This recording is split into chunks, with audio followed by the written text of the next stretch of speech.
Hej, jeg hedder Lili. Jeg er ingeniør. Jeg er oprindeligt uddannet havbiolog, men i dag der arbejder jeg med bynatur. Det her det er jo faktisk et sjældent syn i byen, og sådan set også ude på landet. Det er jo det, man ville kalde haveaffald. Det er en gammel stamme, men det er jo faktisk først her, den sådan natur- og biodiversitetsmæssigt bliver interessant. En af de store udfordringer, vi har, er simpelthen, at folk synes, det er grimt.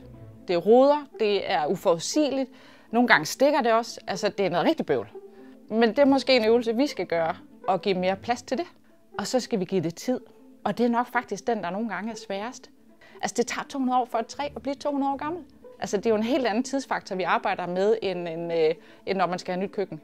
Det mest ingeniørede, jeg har sagt eller gjort, det er nok, at jeg laver fuldemandsslåning, når jeg slår græs hjemme i min have. Og jeg drikker ikke engang. Men det er jo fordi, så er der en snegl, eller en tudse, eller en bi, eller nogle blomster, som man jo skal slå udenom.